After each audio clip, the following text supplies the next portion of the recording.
Hey everyone, Mike Gillette. I've been reflecting on the term adrenaline junkie. I hear it periodically, and it's an old term, and I first was introduced to it, I think, probably when I was a kid. I just remember hearing that term thrown around back when I would watch Evil Knievel on television when I was young. And even though I had only a vague idea of what an adrenaline junkie might be as a kid, I could tell by the way that it was used that it was not a complimentary term. When I got involved in law enforcement in the late 80s, I was still very much aware of the term, and I was also aware that that term floated around the field of law enforcement with some regularity. And again, it was not considered a, a good thing. It was a harbinger of danger, of someone who was a problem. You shouldn't be a cop if you were seeking danger. So I was mindful of that, and I resolved to not be an adrenaline junkie, when I was in the police academy. But then a strange thing happened to me. After I completed police training and I was out on the street, I noticed that when I would be involved in resolving a dangerous situation, after the situation was over and the smoke cleared, metaphorical smoke most of the time, uh, I I would notice something, and it was in recalling the experience.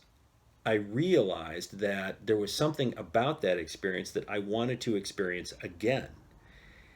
And that concerned me a little bit because it made me think, well, maybe I'm becoming one of those adrenaline junkies.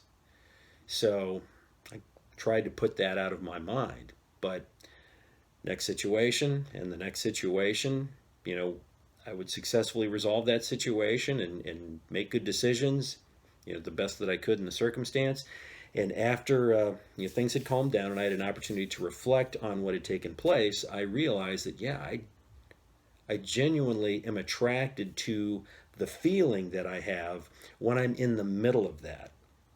And again, this was troubling because I thought this is something that I need to fix, something I need to overcome. It might indicate that there was something wrong with me.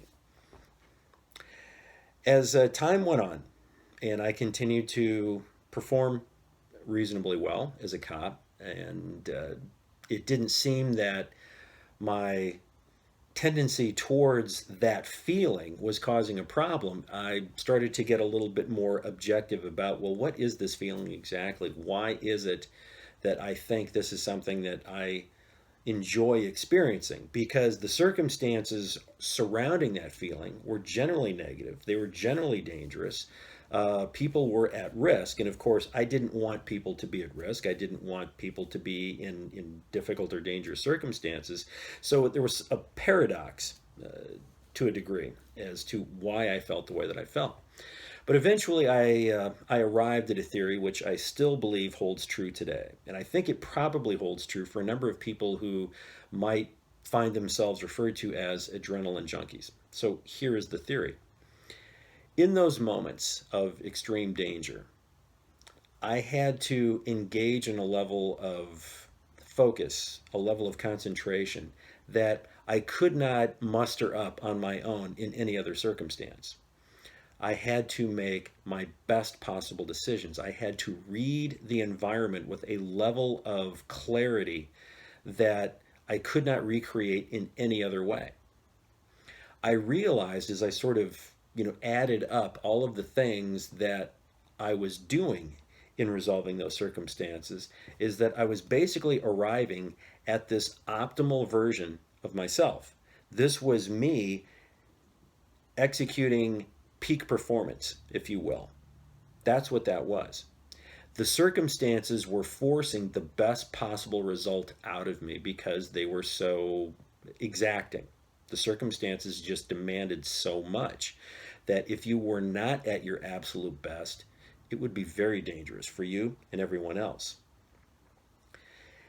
As the years have gone by, and I'm a good long ways from my law enforcement days, I have had an opportunity to sort of reconnect with that same type of experience. And it was when I started becoming involved in extreme stunts or feats of strength, because a lot of the things I do are not, feats of strength per se. They're more feats of endurance. They're things that are basically tests just to see what I can physically handle. And a number of them are dangerous. I am told by some medical professionals that a couple of them are extremely dangerous. Well, that may be, but these are largely circumstances of my own creation. So I have the ability to decide to engage, to move into that situation or not. And I have a reasonable amount of control over many of the variables present. So it allows me to still stay in touch with that best part of myself, which is why, at my mature age, I still am driven to do these things. And I think that anyone who, performs, anything from, brain surgery to, extreme sports, skydiving, whatever it is, a long sustained activity which requires an extreme amount of focus would tell you the same thing. That it's that circumstance that forces the best out of you. And when I think in terms of those factors, I realize why I'm constantly advocating, whether it's athletes or anyone else I may be working with. I'm always telling people, you need to find things that you have to struggle at. You need to find things that force something out of you, because that's where you connect with the best aspects of you. That's where you really get to know you.